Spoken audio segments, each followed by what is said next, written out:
Did your parents let you speak your mind? My mother charged us money for every word we spoke, starting at a penny per word when I was 7 and raising her rates until we owed thousands of dollars we could never pay back. Mom bought a surveillance system that recorded every room in our house. She'd spend hours reviewing footage, tallying each word in her leather ledgers. Sunday was collection day when she'd present our bills. First week I owed $3 and paid with my piggy bank money. She said learning the value of words would make us better people. Dad left after a month of silence, unable to afford defending himself.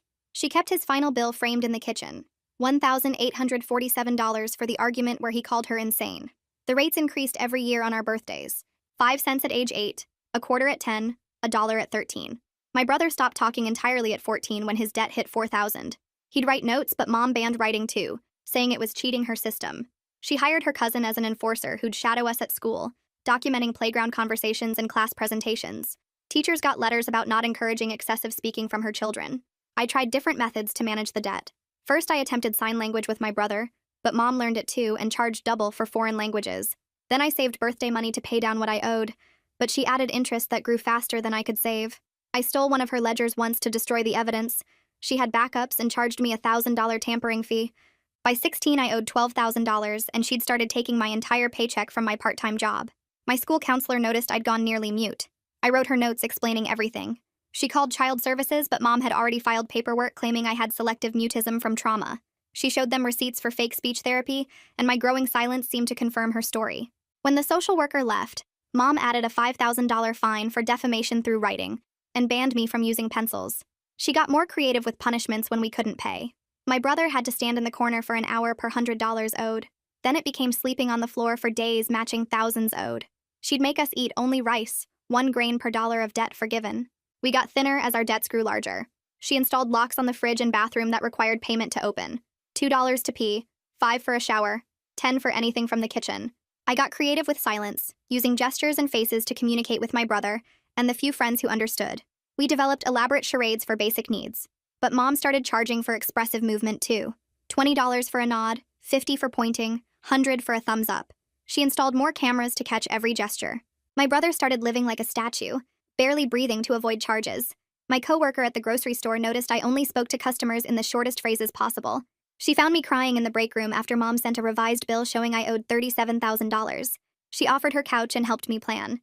We communicated only through written notes at work. I'd leave after my shift the day before my 18th birthday, when I could access my savings account. Mom found my packed bag under the bed. She'd installed weight sensors that alerted her phone when anything changed. That night at dinner, she announced new rates, $50 per word, retroactive to birth. She showed calculations proving I'd owed millions since speaking my first word. Her cousin stood behind my chair while she explained that leaving would violate our verbal contract from when I was 7. I broke 3 years of near silence. "This is insane," I said. 3 words. $150. Mom smiled and made a note. "You can't charge babies for talking," I continued. 7 more words. $350. My brother frantically shook his head, but years of silence had built up inside me. I told her exactly what I thought of her system, her bills, her twisted mind. Every word felt like freedom, even as I watched her tallying the cost. When I finally stopped, she calculated the total. 43,000 in new charges, she announced, plus the previous 37,000, 80,000 total. She opened a drawer full of tools I'd never seen before. Dental equipment, surgical instruments. "You know what's cheaper than charging per word?" she asked, picking up a scalpel. Not having the ability to speak at all. My brother suddenly stood and walked to the kitchen drawer. He pulled out a knife and held it to his own throat, gesturing frantically at Mom. His meaning was clear. Forgive the debt or watch him die. Mom barely glanced at him. "Go ahead," she said. "Your debt transfers to your sister. It's in the contract." He dropped the knife, tears streaming down his face. She pulled out her phone and dialed.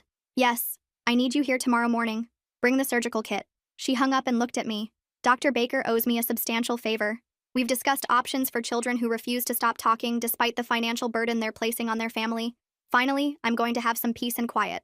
I lunged across the table and grabbed the knife from my brother's shaking hand before throwing it into the sink with a loud clatter. The metal blade bounced off dirty dishes while I caught his eyes and mouthed the words, "Trust me," as clearly as I could manage. His face crumpled, but he nodded once while Mom watched us both with that same cold satisfaction spreading across her face. She was already pulling out her phone and scrolling through her contacts to find Dr. Baker's number. Her fingers moved fast across the screen while she kept one eye on us to make sure we didn't try anything else. I heard her press the call button and wait for him to pick up while my brother sank back into his chair looking completely defeated. Mom turned away from us slightly, and I caught pieces of her conversation about confirming tomorrow morning and making sure he brought everything they'd discussed. My legs felt weak, but I forced myself to stand and walk toward my room like nothing was wrong.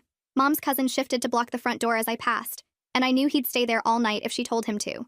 Back in my room, I pressed my ear against the door and listened to Mom's footsteps heading to the kitchen. She was still on the phone, and her voice carried through the thin walls as she described exactly what she wanted done. My hands shook as I pulled out the old phone I'd hidden inside a ripped seam in my mattress months ago.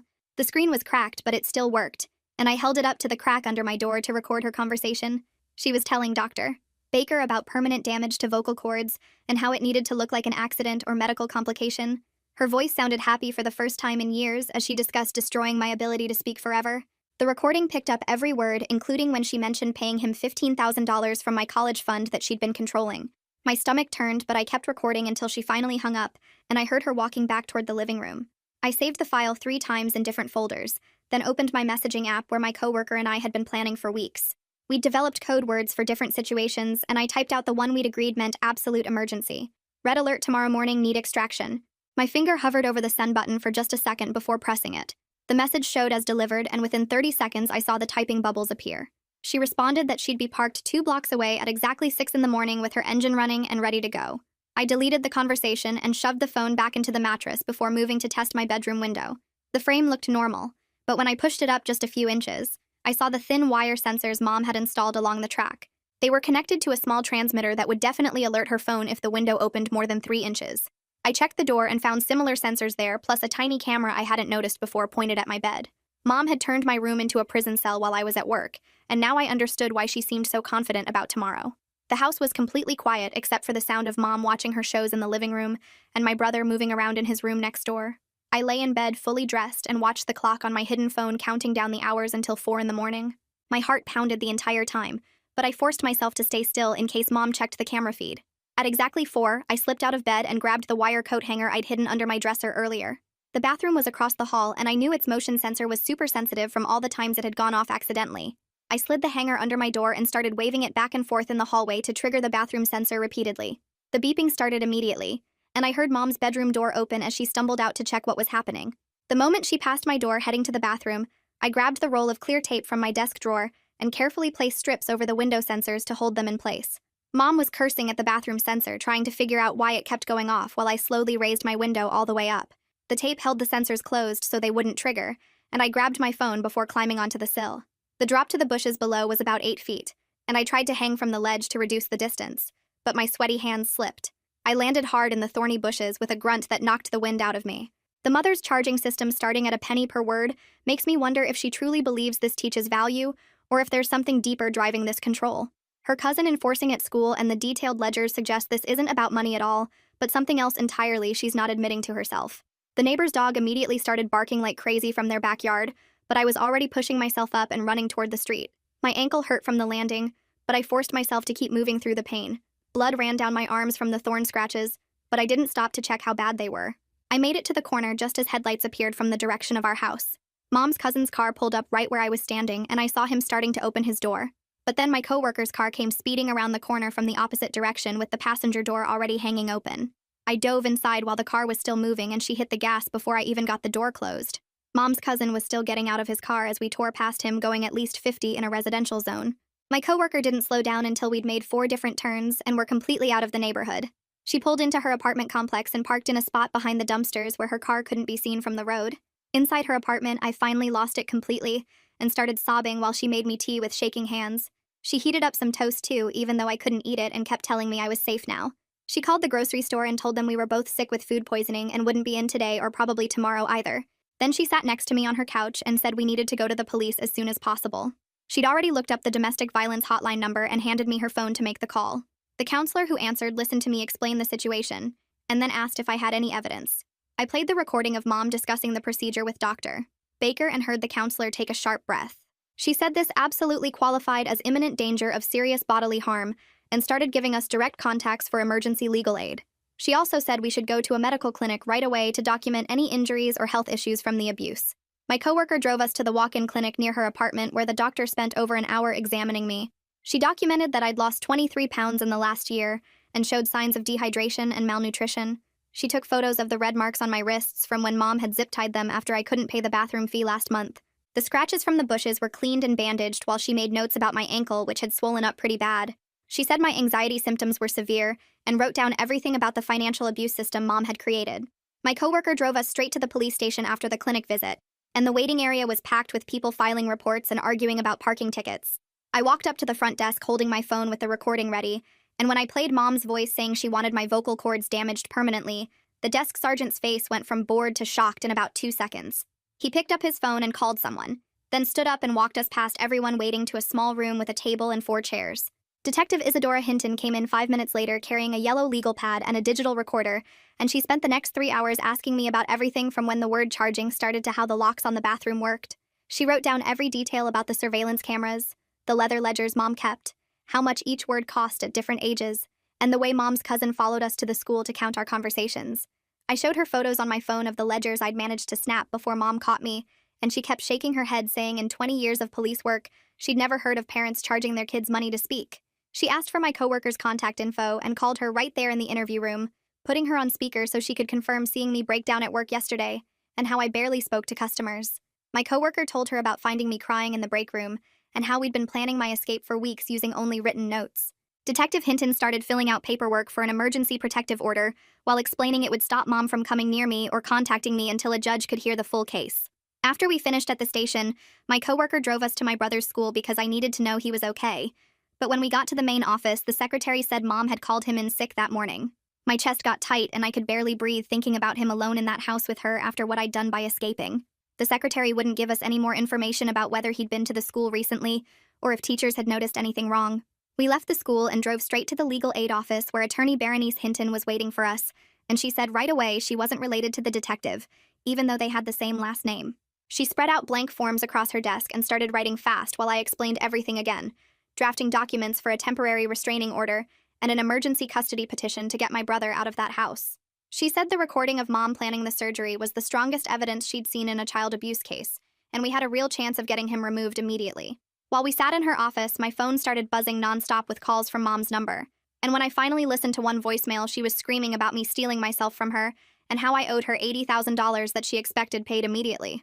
The attorney told me to save every single message, but not to answer or respond to anything because Mom might try to use my words against me in court. She downloaded all the voicemails to her computer as evidence and made backup copies on a flash drive she locked in her filing cabinet. When we got back to my coworker's apartment building that evening, the security guard at the front desk said he'd seen a man matching Mom's cousin's description, sitting in a car in the visitor parking lot for about an hour before driving away. My coworker called the police right away to file another report about harassment and stalking, and they said they'd send a patrol car to check the area every few hours. I stayed inside the apartment while my coworker went to get groceries and supplies since we didn't know if Mom's cousin was still watching the building. The next morning, 2 police officers went to our house to do a welfare check on my brother, but Mom answered the door with a stack of papers claiming she was homeschooling him now, and he didn't need to be in regular school. The officers couldn't go inside without a warrant, but their body cameras recorded clear footage of the locks on every single door in the hallway behind her, including what looked like a padlock on the bathroom. They came back to the station and told Detective Hinton what they'd seen, and she started working on getting a search warrant based on the visible evidence of imprisonment. I called my old school counselor who'd tried to help me before, and she agreed to meet me at a coffee shop near the school where she gave me copies of all her documentation from when she'd reported Mom to CPS. She had detailed notes about how I'd gone from talking normally to barely speaking over the course of 2 years, plus copies of the letters Mom had sent demanding teachers not encourage excessive talking. The counselor was horrified when I told her how much worse everything got after her report, with Mom adding the $5,000 fine and banning me from using pencils or pens. She wrote a new statement right there in the coffee shop about what she'd witnessed and her concerns for my brother's safety. After that meeting, my coworker drove me to the bank where I'd had a joint account with Mom since I started working at 16. The bank manager pulled up 2 years of records showing Mom had been taking my entire paycheck through automatic transfers every 2 weeks, totaling over $12,000 in stolen wages. He printed out every statement and transaction record, highlighting the transfers that happened without my authorization, and said this was clear evidence of financial exploitation that could be used in both criminal and civil cases. The next day, Conrad Shepard from CPS called and asked me to come in for an interview about my brother's situation. I took the bus to the county office building where he met me in a small conference room with worn carpet and flickering lights. He had a thick folder already started with my name on the tab and started taking notes the second I sat down. I showed him photos on my phone of the locks, the ledgers I'd managed to photograph before leaving, and played him the audio of Mom talking about the surgery. His pen stopped moving when he heard her say she wanted my vocal cords damaged permanently.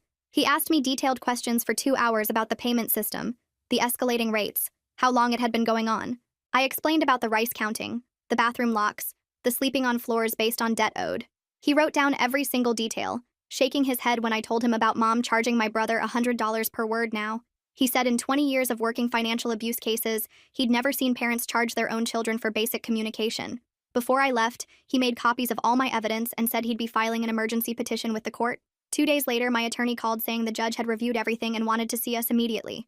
We rushed to the courthouse where Judge Harrison was waiting in his chambers with a stack of documents. He'd already signed a temporary restraining order that prohibited mom from coming within 500 feet of me or contacting me in any way. Talk about going from silent to having everyone's attention.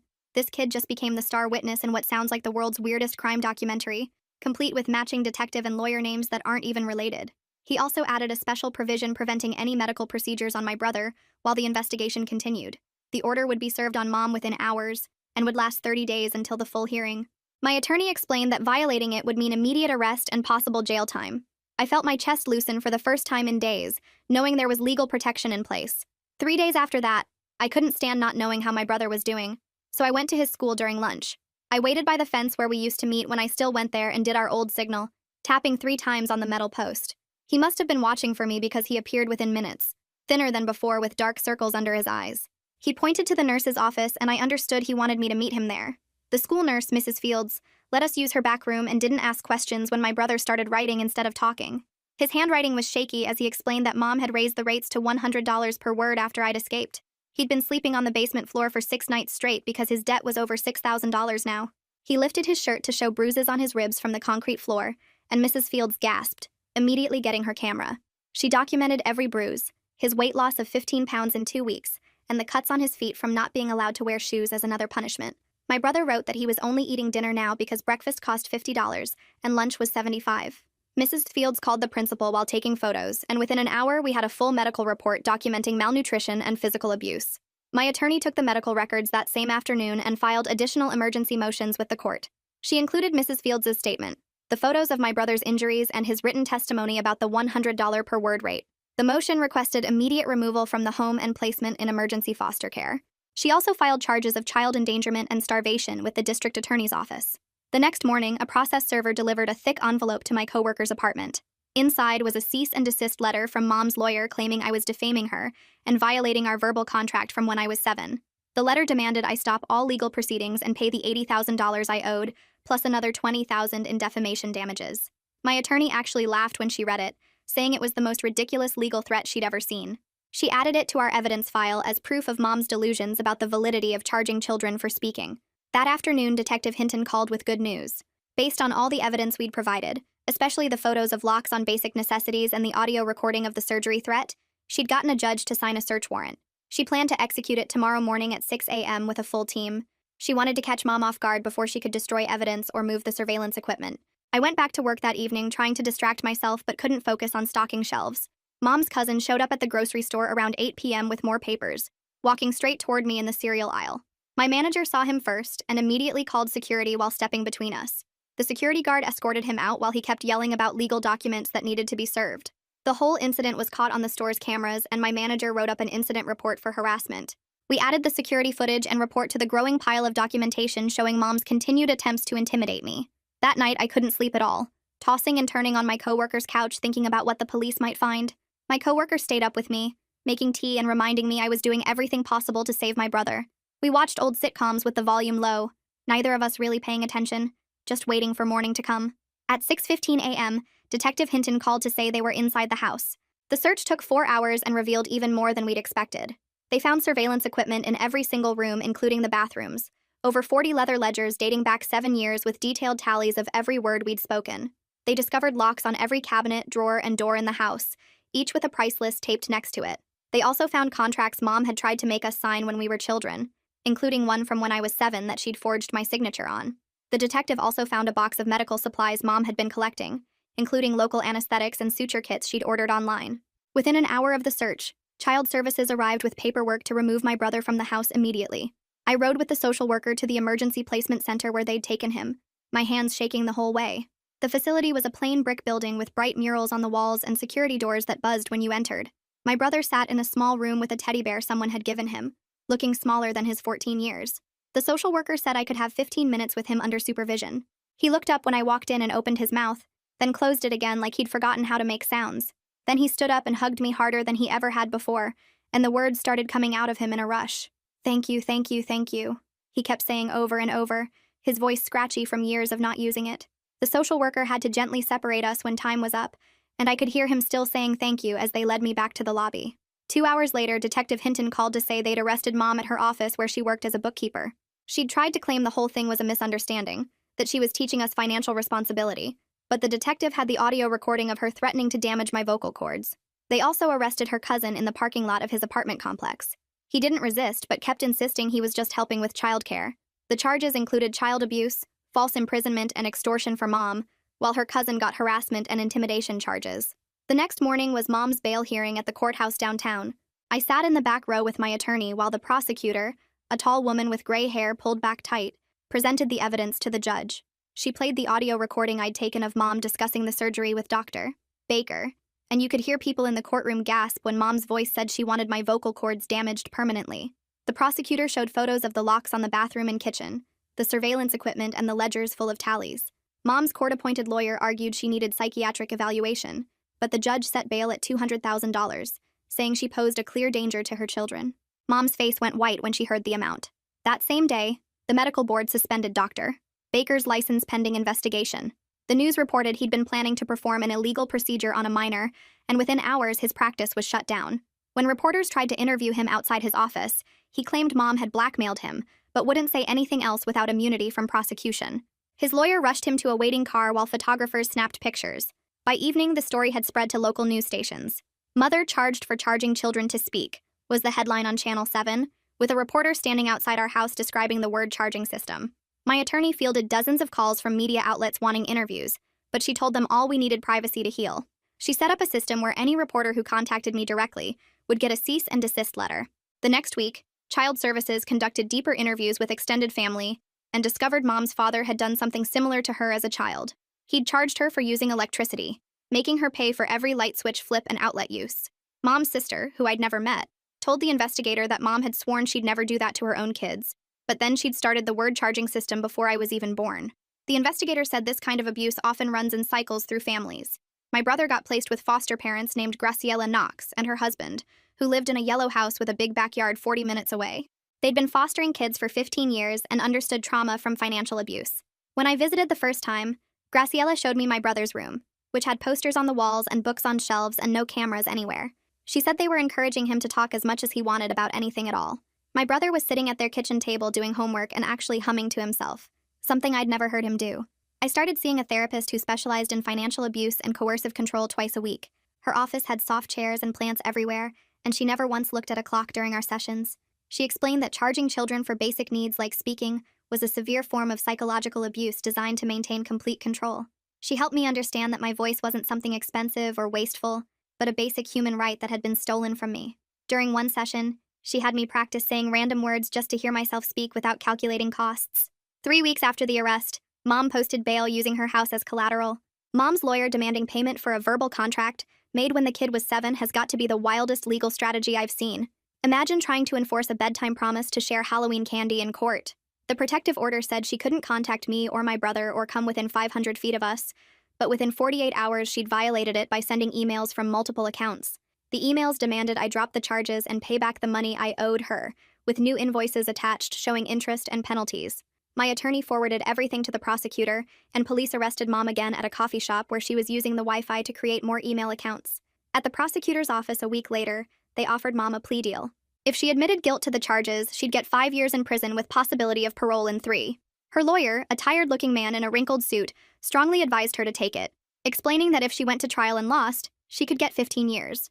But Mom refused, insisting she hadn't done anything wrong and that she was teaching us valuable lessons about the worth of words. The prosecutor sighed and said they'd see her at trial then. 2 weeks later, the victim services coordinator called me about compensation funds while I was stocking shelves at work. She explained the state had a program for therapy and medical costs for abuse victims.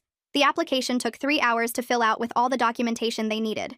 They wanted copies of the police reports, medical records, and receipts for any expenses I'd already paid. My coworker helped me organize everything into a folder. The approval letter came a month later for $2,000, which wasn't much, but it meant I could pay for my own therapy without feeling like a burden. My brother and I started having supervised visits twice a week at the Family Services building downtown. The first visit, we just sat there not knowing what to say without counting costs. The social worker suggested we talk about regular stuff like what we watched on TV. My brother told me about a cartoon he liked, and I talked about a movie I saw. We practiced having normal conversations about food we wanted to try to jokes we heard at the school. Each visit got a little easier, and we talked a little more. The detective called me one morning with news that made my stomach drop. She'd been going through Mom's financial records and found credit cards in my name I never knew about. 3 different cards with a total of $30,000 in debt. Mom had been using my social security number since I was 12. The detective said we were adding identity theft and fraud to the charges against her. She needed me to file reports with the credit card companies and sign affidavits saying I never opened those accounts. 3 months after I escaped through that bedroom window, I sat in a room with 23 people on the grand jury. The prosecutor had prepared me, but my hands still shook as I told them everything. I spoke in complete sentences about the years of silence and the ledgers and the locks on the bathroom. They asked questions about the surveillance cameras and the payment system. One juror wanted to know if I really had to pay to use the toilet. I told them about holding it for hours until I wet myself because I couldn't afford the $2. Another asked about the rice punishment, and I explained eating 1 grain per dollar of forgiven debt. The prosecutor showed them photos of the locks and the ledgers and played the audio of Mom planning to damage my vocal cords. After 2 hours of testimony, they voted to indict her on all charges. The judge set Mom's trial date for 6 months out at the next court hearing. Her new lawyer, the 4th one she'd hired, argued she needed psychological evaluation first. He claimed she had delusional disorder and didn't understand her actions were wrong. The prosecutor stood up and said Mom's detailed ledgers and careful planning showed she knew exactly what she was doing. The judge sided with the prosecutor but ordered a psych eval anyway. Mom sat there taking notes the whole time like she was tallying up words again. A month later, I moved into a small studio apartment with a girl from work who needed a roommate. The place was tiny and the kitchen barely fit 2 people, but it was mine. No cameras watching me, no sensors under the bed, no locks on the cabinets. I could open the fridge whenever I wanted and use the bathroom without paying. That first night, I turned on all the lights and opened every cabinet door just because I could. My roommate probably thought I was weird, but she didn't say anything. My brother started regular school again with special education support for his selective mutism recovery. The foster parents met with his teachers to explain his situation. They put together an IEP that let him write answers instead of speaking at first. His math teacher called him brilliant and said he solved problems faster than anyone in class. He still hesitated before talking and sometimes went quiet for hours, but he was getting better. The school counselor sent weekly reports saying he was making friends and even joined the chess club. Then Dad called my work one day after seeing the story on the news. His voice sounded older and tired when he said he was sorry for leaving us with her. He talked about the guilt he carried and how he should have fought harder. He offered to help with money or anything else we needed. I wasn't ready to forgive him for abandoning us, but I agreed to 1 phone call a week. He told me he'd been saving money to pay back child support he owed and wanted to put it toward our therapy. The forensic accountant the prosecutor hired spent weeks going through all of Mom's ledgers and receipts. She calculated every charge from when I was 7 until I escaped at 17. The total came to over $300,000 in speaking fees Mom had charged us. The number seemed impossible, but the accountant showed me the math. 10 years of daily charges adding up, plus interest and penalties Mom invented. My brother's debt was over $100,000 by itself. The accountant said she'd never seen anything like it in 30 years of investigating financial crimes. Mom's cousin got arrested again for violating his restraining order when he showed up at my apartment building. His lawyer contacted the prosecutor the next day about a plea deal. He agreed to testify against Mom in exchange for probation instead of jail time. He told them about the payment system Mom had for his enforcement services, $50 a day plus bonuses for detailed reports. He described following us to the school and recording our conversations at lunch. He admitted to intimidating our teachers when they tried to help us. He even had receipts Mom gave him for tax purposes showing she'd paid him over $40,000 to spy on her own children. The prosecutor took all this evidence and started building the case while I registered for community college classes that would start in the fall. I picked social work because I wanted to help kids like us who nobody believed. The registration lady at the college helped me fill out forms for financial aid and work-study programs. My first class was Introduction to Psychology, and the professor asked everyone to introduce themselves on the first day. I stood up and talked for 30 seconds about why I was there, my voice shaking but getting stronger with each word. Other students nodded when I mentioned surviving family trauma and wanting to help others. The professor encouraged everyone to speak up during discussions, and I forced myself to raise my hand at least once per class. My coworker drove me to campus 3 days a week, and I worked at the grocery store the other 4 days. Meanwhile, my brother's foster parents filed paperwork to become his permanent guardians after 3 months of him living with them. They brought him to visit me at my apartment, and he told me he wanted to stay with them. It hurt hearing him call them Mom and Dad already, but I saw how much weight he'd gained and how he smiled now. They had a big house with a pool and 2 dogs, and they let him talk as much as he wanted without keeping track. The foster mom showed me his report cards with straight A's and pictures from his birthday party with new friends. I signed the papers agreeing to the guardianship, even though my chest felt tight watching him build a new family without me. During the months before trial, the prosecutor's team dug deeper into Mom's history and found shocking stuff. She had contacted 7 different doctors before finding Dr. Baker, asking about procedures to damage vocal cords. 6 of them reported her to medical boards and police, but nothing ever happened because she used different names each time. One doctor kept recordings of her phone calls where she offered him $20,000 to perform the surgery. Another doctor had written to Child Services warning them about a mother trying to silence her children permanently. The prosecutor also found Mom's online purchases of medical equipment and books about vocal cord surgery. She'd been planning this for over a year, researching methods and buying tools piece by piece. The trial date finally came 6 months after my escape, and Mom had fired 3 different lawyers by then. She decided to represent herself, wearing a business suit and carrying boxes of her ledgers as evidence. The courtroom was small and quiet, with just a few reporters in the back row taking notes. Mom tried to question me during cross-examination, but the judge stopped her after 2 questions. He made her write her questions on paper and give them to the bailiff to read out loud. She wrote 20 pages of questions about why I was ungrateful and how much money she'd spent raising me. The prosecutor objected to most of them, and the judge agreed they weren't relevant to the criminal charges. I testified for 4 hours about the payment system, the locks, the surveillance, and the night she threatened surgery. My voice stayed steady even when Mom kept shaking her head and writing angry notes. Mom violated the protective order within 2 days by sending emails. That's an interesting choice for someone who charged for words. Now she's giving them away free to demand money back from her victims. My brother testified next, speaking in short sentences about sleeping on floors and eating rice grain by grain. The foster parents sat with him and held his hands while he talked about being scared to breathe too loud. Mom's cousin testified as part of his plea deal, explaining the whole spying system and showing his payment records. 3 of my old teachers testified about getting threatening letters and seeing us go silent over the years. The school counselor brought all her documentation about trying to help us and being blocked by Mom's lies. 2 of the doctors Mom had approached testified about her requests for illegal surgery and the money she offered. Dr. Baker took the stand in handcuffs, already under arrest for conspiracy charges. He admitted Mom had dirt on him about prescription fraud and threatened to report him unless he helped her. The forensic accountant presented huge charts showing the $300,000 in fake debt Mom created. She explained how Mom's system violated child labor laws, extortion statutes, and fraud regulations. A child psychologist testified about the severe trauma caused by financial abuse and forced silence. She said my brother and I showed signs of complex post-traumatic stress disorder from years of systematic torture. After 3 days of testimony, the jury went to deliberate while we waited in the hallway. My brother sat next to me playing a game on his foster dad's phone, occasionally telling me about his high score. 2 hours later, the bailiff called us back in for the verdict. The jury foreman stood and read guilty on all 14 counts, including child abuse, false imprisonment, extortion, and conspiracy. Mom didn't react at all, just kept writing in her notebook like she was still tallying up our words. At sentencing 3 weeks later, I read my victim impact statement to a packed courtroom.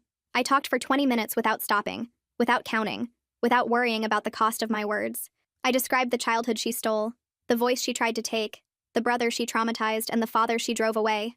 I talked about learning to speak again in college, about nightmares where I'm drowning in ledgers, about flinching when people ask me questions. I talked about my brother's recovery and his new family, and how we're learning to be siblings again. I talked about every grain of rice, every locked door, every silent dinner, every birthday that brought higher prices.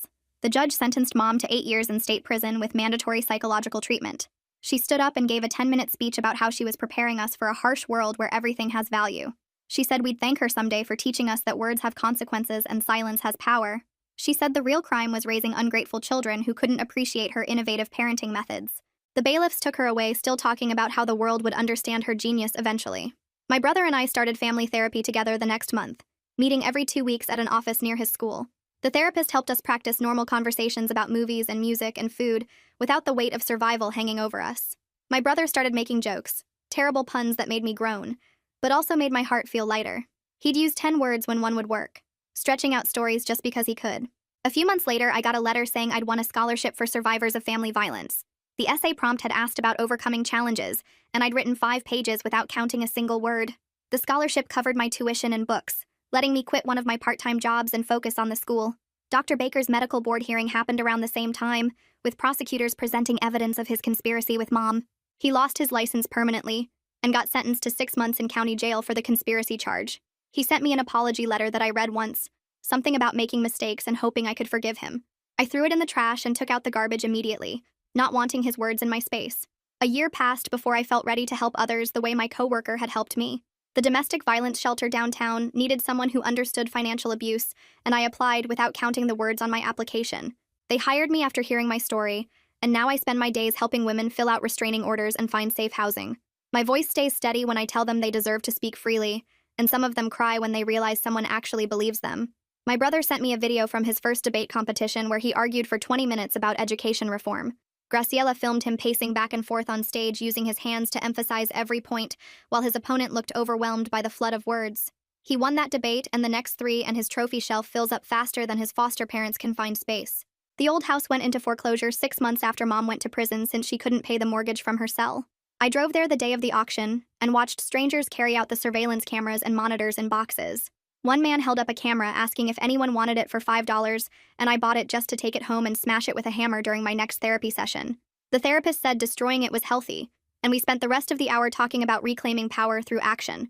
My coworker stayed close through everything and stood next to me as maid of honor when I married my partner 3 years after that night with the knife. She gave a toast saying she knew I was worth saving from that first silent shift when I could barely ask customers if they wanted paper or plastic. My brother stood up after her toast and talked for 10 full minutes about love and freedom and finding your voice. Nobody checked their watch or cleared their throat or told him to wrap it up because everyone could feel how much those words meant to him.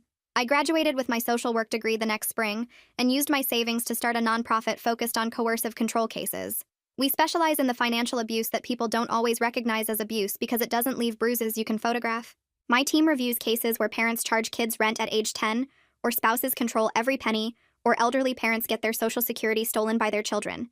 We help them document everything and connect them with lawyers who understand that money can be a weapon.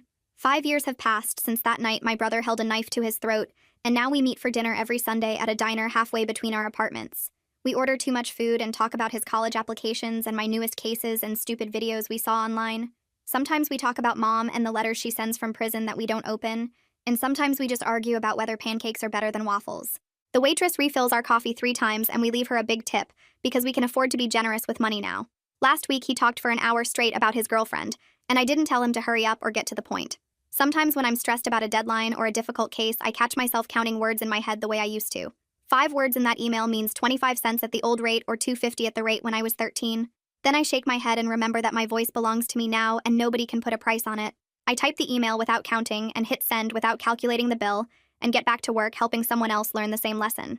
My office walls have thank you cards from clients who found their voices again, and pictures from my wedding where everyone is talking and laughing.